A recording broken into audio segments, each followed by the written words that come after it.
March is Women's History Month, and it is an important time to shine a light on women who have made an impact. And in the comic book world, Jazmin Truesdale is a superwoman. She is the CEO of Oza Entertainment. She's an artist, she's an author, and she developed a new generation of female superheroes in her stories after noticing a lack of cultural diversity in the comic book industry. And Jazmin joins us tonight to talk about her success and hope for the future. Jazmin, so great to see you. Thanks for your time. Thank you for having me. So not only did you create female superheroes, but this is a diverse group of women in terms of color and ethnicity, languages. Tell us what inspired you to create your characters.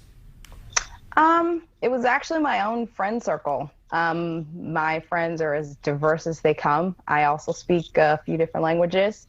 And when I was thinking of the characters, I thought it would be great not just for me to have a character that looks like me, but also my friends. It would be nice for them to have something that they could see themselves in. And I just kind of created these girls as like the sisterhood of awesomeness, I guess. So it's just a lot of the shenanigans are just like shenanigans me and my friends would kind of get ourselves into that we don't like to talk about, but they end up in the book. So it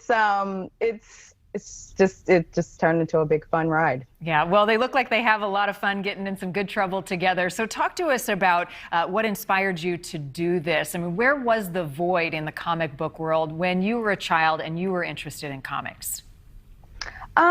I didn't see a lot of differences in terms of how the characters were created. There seemed to be, like with female superheroes or female characters, they tend to kind of stick to a couple of different ways that they would write women.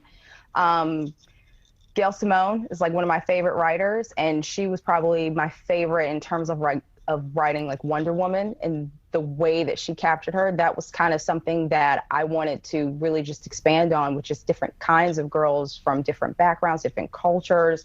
I didn't understand why people didn't do that. So when writing it and putting everything together, it just made the most sense. And it actually was a lot of fun in doing the research and listening to people and issues and things that they wanted to see reflected in the characters. I talked to 75 different women and girls of different ages and backgrounds, asked them what kind of characters and heroes they wanted to see, what they liked and didn't like about comic books, what would get them more interested in reading.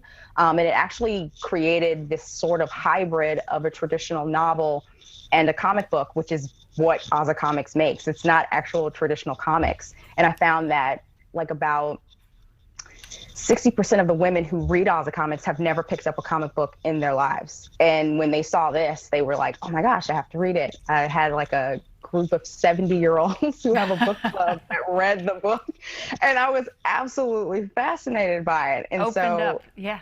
So many eyes. So it was that, like, I just wanted to really kind of show women doing incredible things and living in a way that just did not have limitations, and what that actually looked like, and putting that on paper. Well, it's incredibly inspiring. The women look like they have a lot of fun. They're beautiful, they're fierce. What's been the reaction? And for folks who aren't familiar with the comic book world, how can they find your comics and your stories? The reaction has been great, especially because I go into schools a lot, and just kind of seeing the little girls seeing something like this for the first time, because oftentimes superheroes are not marketed to them in this way. So just like seeing that has been fascinating. So over like the course of the pandemic, like a lot of our sales have definitely increased. And now people are wanting dolls, they want toys, they want movies, they want all of that stuff. So I'm just trying to make that happen for them. So now the next thing is more books, potentially dolls and toys. And everybody can go to Oza Comics, azacomics.shop, and buy all of our stuff. Sky is the limit for you. Congratulations on all of your success, certainly in business. And these comics definitely going to inspire a lot of girls. So thank you so much, Jazmin. We appreciate it. Thank you for having me.